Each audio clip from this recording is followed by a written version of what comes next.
Good morning, ladies and gentlemen. Welcome to my new video. So there was some fireworks over Israel last night, and if you haven't seen it, I'm just going to remind you very quickly.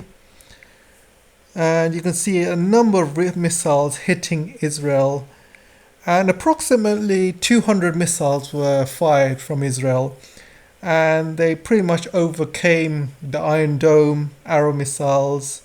The British tried to stop them, they couldn't. The Americans tried to stop them using their F-35s and missiles from the aircraft carrier, and that failed as well.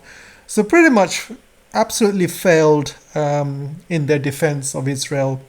Israel looks like it cannot defend itself. And all of this was pretty much coming, guys. All of this was coming. I mean, all over the Western media, you are saying that, oh, Israel has been attacked by Iran for no reason whatsoever. They are calling it unprovoked attack as well.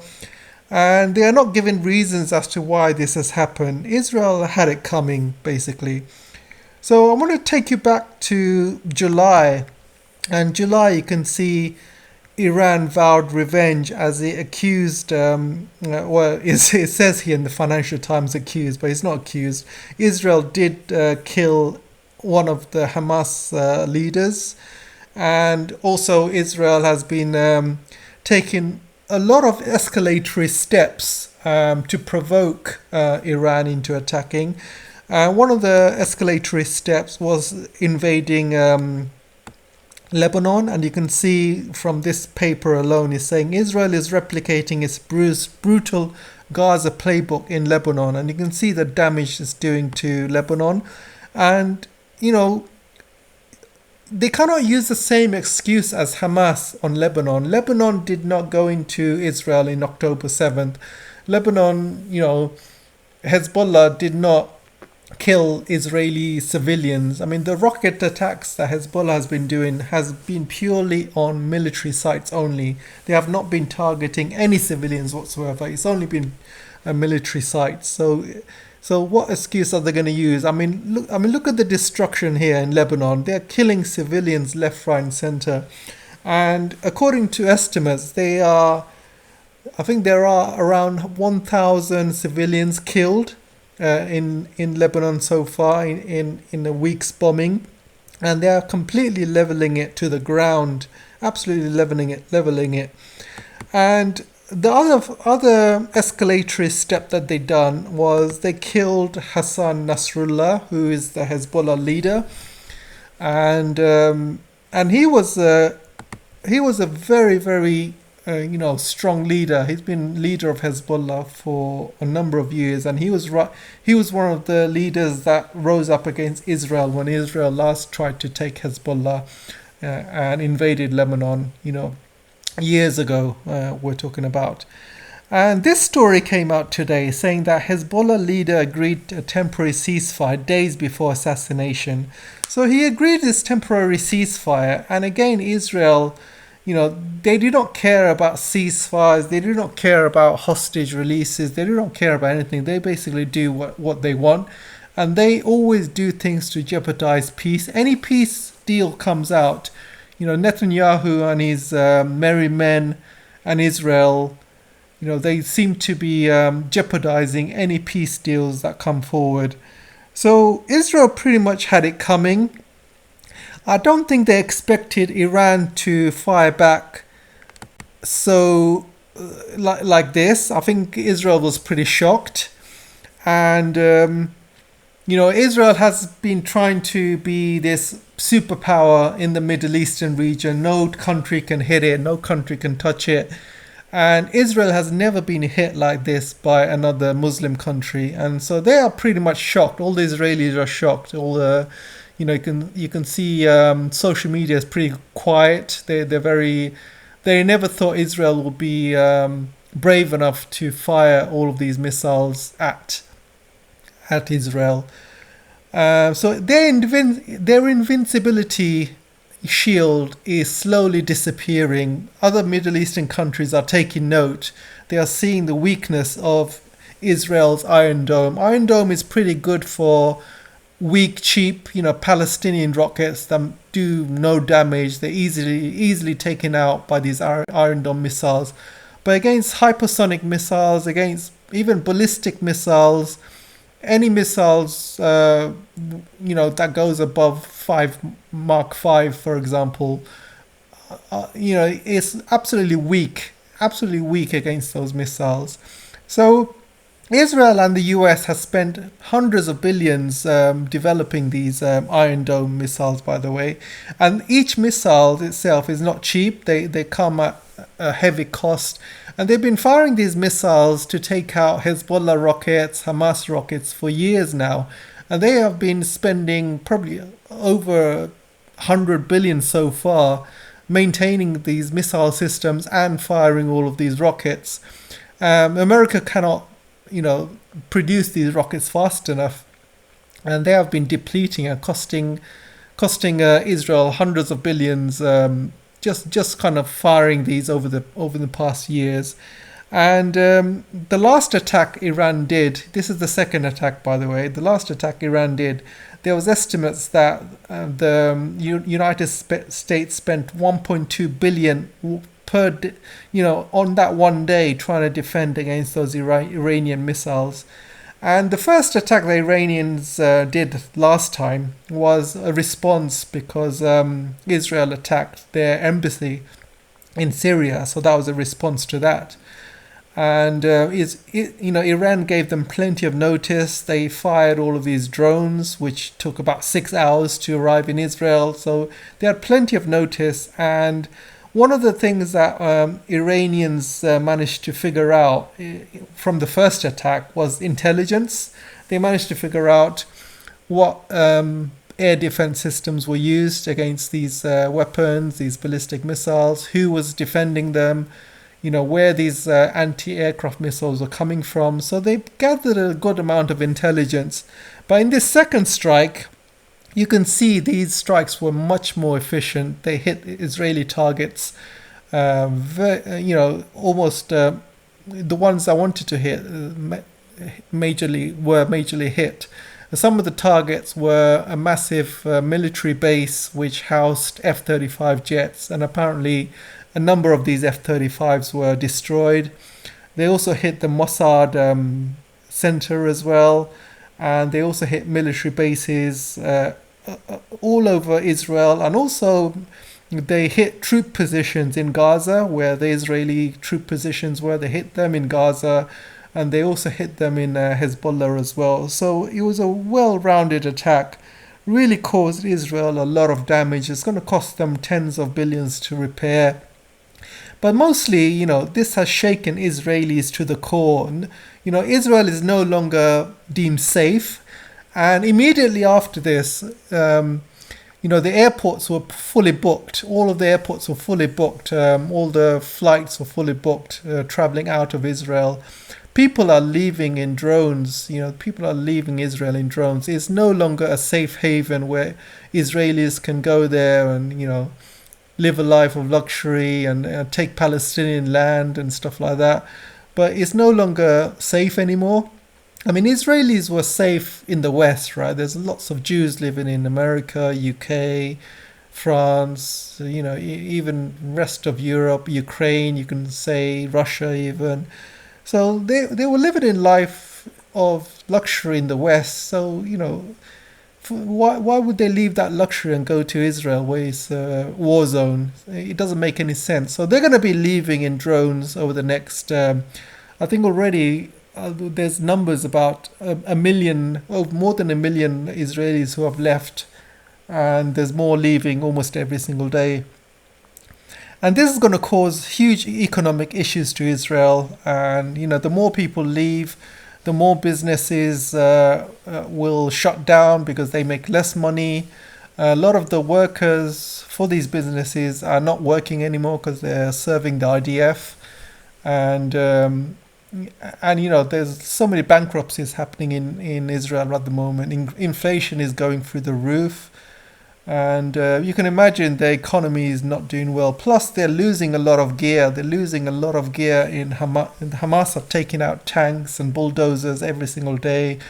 They're losing a lot of men in fighting Hezbollah, and now they want to start another war with Iran. I mean, Israel is basically taking money from the American taxpayers to pay for these wars. Israel is not paying for it. Americans are paying for it. And the funny thing was, there was a hurricane in America, and Kamala Harris offered these hurricane survivors $750 basically, while they are sending money to Israel. 8 billion they announced recently to go to Israel. They're sending money to Ukraine, and funnily enough, they're sending money to Taiwan as well. And Taiwan is not even in a war zone, and they're sending money to Taiwan. I mean, why is Taiwan more important than the people, suffered during the hurricane? It doesn't make any sense, right? It's absolutely crazy. So I want to take you to the next story. So yeah, I mentioned the Hezbollah leader, Hassan Nasrallah. He was a great leader for Hezbollah, and he's a very charismatic leader. And he came on. He used to come on regularly on Twitter and give his speeches and stuff like that. So he's a well-loved person in Hezbollah, and this is one of the reasons why Iran had to strike, because for the past few escalations, Iran had actually, decided not to escalate. But I think this was the final straw, the straw that broke the camel's back. And Iran had to retaliate, because this leader was a very, very top leader in the Shiite community. So Iran had to do something, basically. They really had no choice. The new prime minister who got elected for Iran, he said that he agreed a ceasefire deal with the Americans and the Israelis. As long as they do a ceasefire deal with Hamas, the war ends. Iran will not respond. But then at the bottom he said that the West lied to us. They lied, and yeah, I mean, he's a new prime minister who's kind of come into Iran, but he's learned very quick that the West cannot be trusted. So I want to kind of show you this interview as well. This interview was fairly, I don't know if you've seen this, guys, but this is fairly funny, this interview. This is Professor Morandi. I don't know if you heard of him. And this is Sky News doing their usual BS. Even during the Ukraine war, they were just spouting lies after lies after lies. And even now, they are spouting lies as well. And listen to what he says. It's almost ridiculous. Andy from the University of Tehran joins us now. Thank you very much for being with us, Professor. I just wonder, first of all, what has Iran achieved by this attack on Israel? Very few of the missiles got through. It, in effect, failed. Many people are calling it a humiliation for Iran. I think that's a lot of wishful thinking on behalf of you and your colleagues at Sky News. It was a massive blow to the Israeli regime. And the history of this conflict doesn't go back to last year. It is 76 years of ethno-supremacism, ethnic cleansing, and this is a racist regime that you support. What the problem is that you cannot recognize that the difference between you and us is that you support racism and racial hierarchy, and we reject it. And the Israeli regime, if they dare strike back at Iran, we will hit them much harder next time. We will beat them into submission. Well, they will strike back, won't they? No sovereign country can put up with having 180 ballistic missiles fired at them. So they will hit back, they will hit hard, and they could well hit your nuclear facilities, your oil production installations. They could cause Iran serious damage. Listen, instead of the rhetoric, be real, because you're misleading your own people. Iran has countless underground missile sites with hundreds of thousands of missiles across the country. They were made after the US invasion of Iraq and Afghanistan to deal with a potential war with the United States. So this puny regime, it is not a state, it is a colony. It is a racist, ethno-supremacist colony which the people call themselves the chosen people. Unlike you, we do not believe in chosen people. And the Palestinian people on that land who've been displaced and pushed into Gaza and who've been slaughtered regularly over 76 years, we will not stand for that. All people in the whole of Palestine must be equal. The Israeli regime, if they strike Iran, we will hit them much harder next time. And they can pretend that they got away, but we hit them very hard last night. We hit their bases. And unlike the Israeli regime, which constantly carries out slaughter and genocide and is carrying out a Holocaust in Gaza, we struck their military targets. Because unlike you, we actually care about human rights, not you. Professor, let me just say that. So did you hear that, guys? I mean, the Sky News again showing its true colors. Those of you who don't know, Sky News is owned by Comcast. Comcast is an American company, media company, and the founder of Comcast is actually Jewish. So, and also recently, Comcast has came online saying that they have been asking another one of their news outlets called MS. They also own MSNBC as well. They've been asking them to tone down on the Gaza conflict and not to kind of show Israel in a bad light. So you can imagine a pro-Jewish guy who wants Israel to be shown in good light. He owns Sky News, so he's going to tell all the reporters to be, pro-Israeli. And this is Comcast, guys. You're welcome to check it out. And I'll go to the next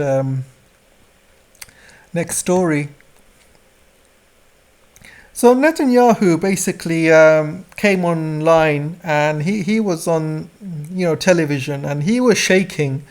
And he was shaking, when he was reading from his article, and he was saying Iran's going to pay, blah, blah, blah.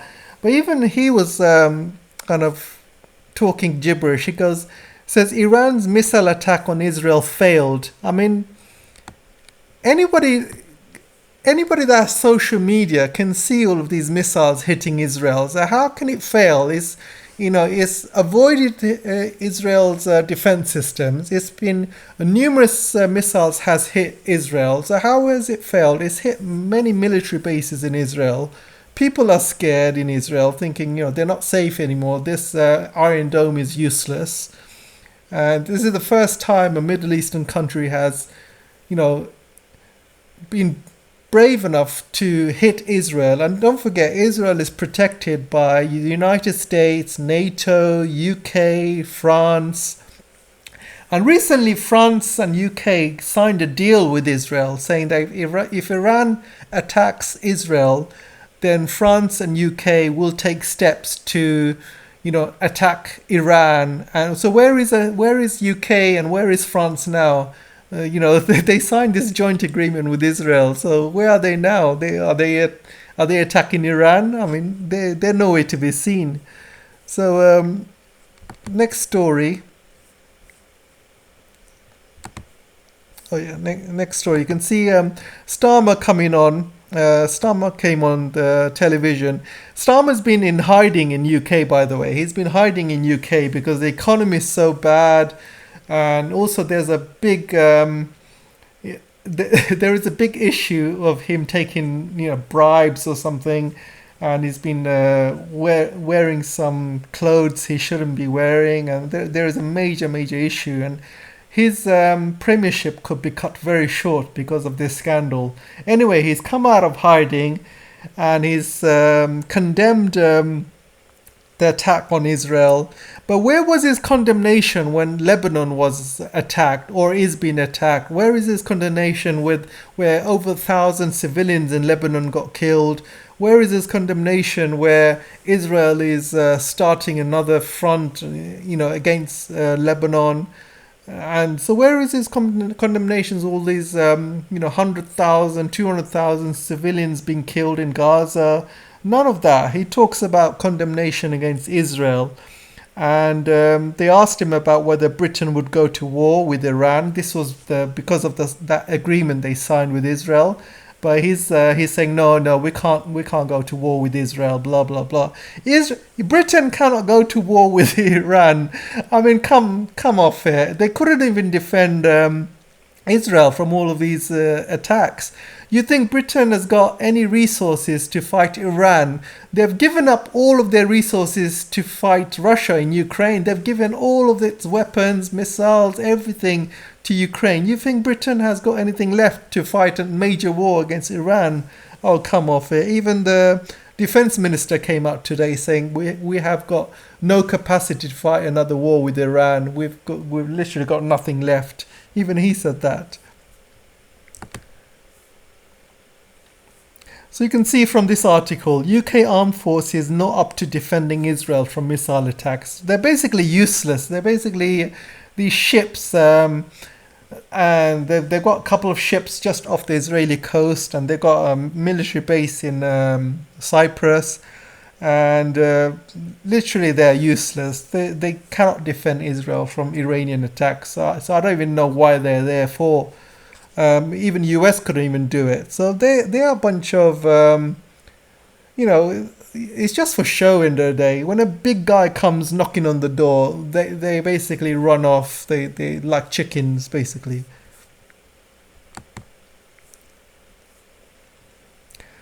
So Biden also came out with a statement saying Israel shouldn't strike Iranian nuclear sites, but US official recognize it has a right to respond to an attack.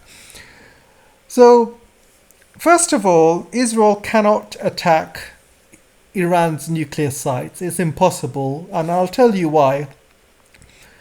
If they do destroy the nuclear sites, these are the nuclear sites that Iran has declared to the IAEA, and there's a few of them scattered around all over Iran. So even if Israel managed to destroy these nuclear sites, Iran knows that these nuclear sites are in a major, Israel and US has been threatening to destroy these sites for over 20 years. So Iran knows this. So they have hidden nuclear sites all over Iran. These are underneath mountains. And Iran is a very mountainous country, and they have hidden all of these underground bunkers and nuclear sites, all underground. These all over Iran, all over the country. So it would be absolutely impossible to find out where all of these bunkers are or nuclear sites are. And if Israel does not destroy them all, then what Iran would do, they will immediately declare they are a nuclear state. They will immediately declare, we need to have nuclear weapons. Our country's survival depends on it, and we will basically go nuclear. So this will give Iran the push to go nuclear, and they will announce it within hours of the Israel strike. Secondly, they won't be able to destroy all of the nuclear sites. It's all going to be going underground. And Iran's gonna basically kick out all inspectors. They can forget about JCPOA. They will absolutely go nuclear like Pakistan has done. And if Israel attacks Iranian oil sites and gas sites, that's going to be an even bigger headache to Biden and the rest of the world. I mean, already the oil prices have gone up over the last few days because of this. And if Israel attacks the oil and gas sites to Iran, first of all, this is going to affect Europe, because Europe gets a lot of LNG from Iran, by the way. So this is going to kick Europe in the nuts again. Secondly, this is going to really impact China. China gets 90% of Iranian oil, 90%. So do you think China's going to sit there taking this on the chin? China will not allow Iranian, oil facilities to be destroyed, and China would take some serious steps in not allowing these oil facilities to be destroyed.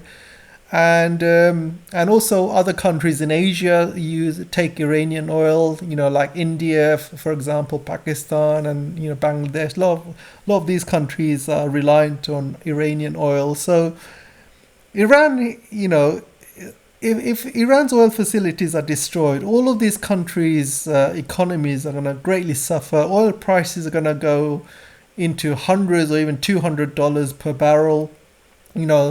The whole Western economy will collapse because the inflation is going to go through the roof. And this is all just before the re-election in the United States. The United States will not allow this to happen, not in a million years. So I don't expect Israel to attack Iranian oil facilities or nuclear facilities, plus the escalation it would cause. So I think if Israel does attack Iran, it'll be very limited strikes, I guess. It's very similar to what Iran has done to Israel. And also, all the Gulf countries just announced today, like Saudi Arabia, Bahrain, Qatar, Oman, they've UAE, and they've all announced that there's a no-fly zone. Basically, Israel cannot use its airspace to attack Iran. That's what they said today. So if Israel wanted to attack Iran, they have to fly across a different route. They might fly over Jordan and they might fly over northern Iraq, but it's all up in the air. So we're not 100% sure how Israel is going to attack Iran. It might even be using ballistic weapons as well. So we'll see what happens, but it's going to be a major mistake if they attack the oil and nuclear facilities.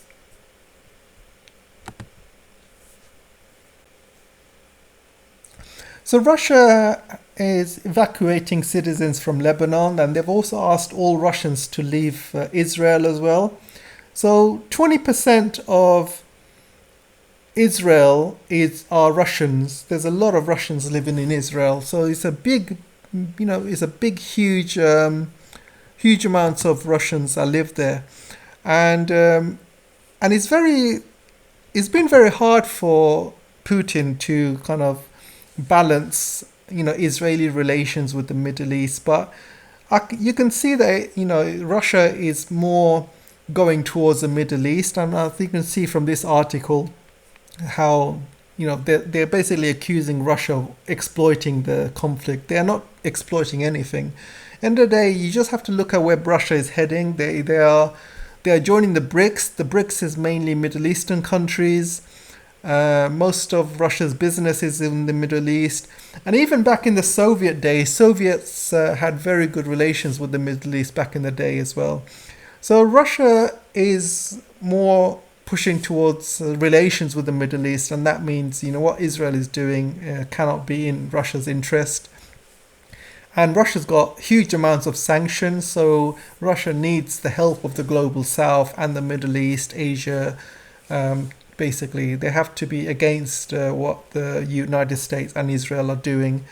So Russia's got its own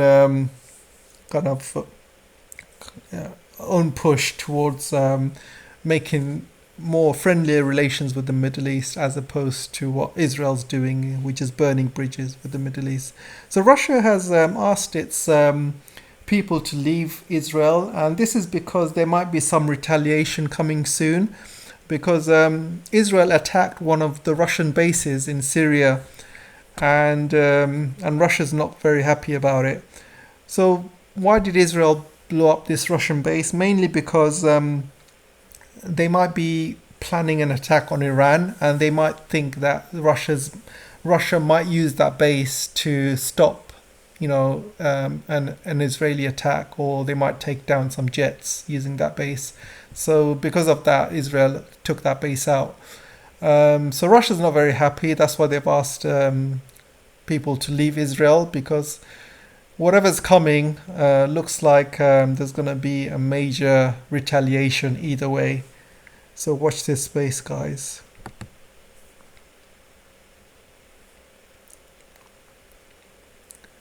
So US says it's just is basically talking about Israel in its response, and I think behind the scenes, the United States does not want this.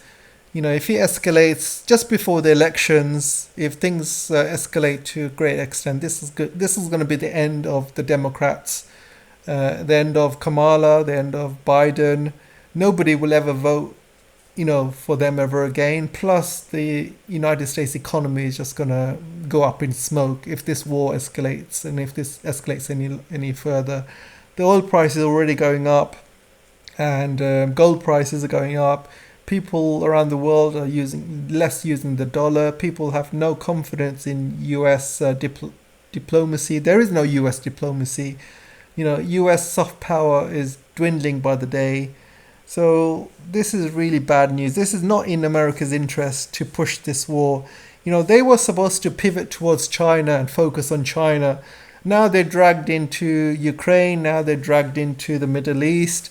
So there's an old saying, do nothing and win. So China is, at the moment, is doing nothing and winning because the United States is basically, and its proxy Israel is basically burning bridges around the world. You know, the world is in flames because of them, and more countries are now trusting China and also looking favorably towards Russia as well. But yeah, this is not good news for the United States and going forward in terms of geopolitics and its influence around the world. I mean, recently Netanyahu came to the UN to make a speech, and nearly every single delegation walked out. Every single delegation walked out, and we're talking about hundreds of countries just got up and left, and there was empty seats everywhere around the UN. So whatever Israel does, this is looking badly on the US as well, because US backs Israel, and this is making the US look bad. This is making the UK look bad as well.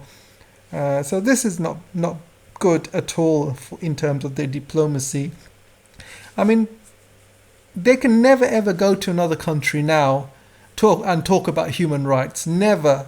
Because every single country will now turn it back on them, saying, human rights, what did you do during Gaza? What did you do during the Lebanon, crisis and wars there? What did you guys do? Just sit back and let Israel do its bidding, gave them money, gave them support. You guys were in on it. You don't care about, Arab human rights. You only care about human rights when it suits you. So, they will never ever be able to go to another country again and preach about human rights. They have lost that power. So I'm going to bring back the Idiot of the Day section today. And today's Idiot of the Day is Macron. And Macron made a speech recently saying how Macron has... saying how EU has lost all its power. The United States does not take Europe seriously anymore, and it's actually quite funny. And Macron is suddenly starting to wake up, and people around the world are basically saying, you are basically an idiot. It's too late now. The United States has completely destroyed Europe. And you guys have went along with it. You've gone along with the United States with Ukraine. You've basically blown up Nord Stream. You've destroyed your own economy. You've alienated your relations with China and the rest of the world. You basically have yourself to blame. So if you haven't seen the interview, this is it. So I'll put this on now. I think we have to be lucid on our situation. Europe is no more the top priority of the US. The US top priority is US, which is normal and fair. The second top priority is China. And for the rest, it depends on the moment. They are a super loyal and reliable partner on Ukraine. Will it last? I don't know. I think we have to be lucid on our situation. Europe is no more the top priority of the US. The US top. So he's realized it now. He's saying that Europe is no longer a top priority for the US. So the US has been using the EU for years now, and up to the point where it's destroyed the German economy, destroyed the French economy, destroyed the UK economy. You know, for example, with the Nord Stream, I mean, German manufacturing is absolutely non-existent now because of the US. US has made this happen. Same in France, same in UK. It pushed UK to kick out Huawei, and it cost UK tens of hundreds of billions. You know, we're talking about long-term costs as well. You know, they had to take down all of these Huawei units and replace them with cheap units that don't work and more expensive units that don't work even. These are like, you know, Nokia and stuff like that. And still to this day, we don't have 5G. And when you don't have 5G, the costs of not having 5G, we're talking about hundreds of billions here. You know, it's not like China where you have 1 terabytes, you know, per second. It's nothing like that. I mean, when you don't have 5G, you as a country are so far behind of a country which has 5G. For example, one of the major benefits of 5G is transferring of data, right? So if you're a company and you're transferring loads of data from one server to another, or one company to another, or one site to another, you can transfer in seconds if you have 5G. But if you don't have 5G, you have to wait for hours or if not days.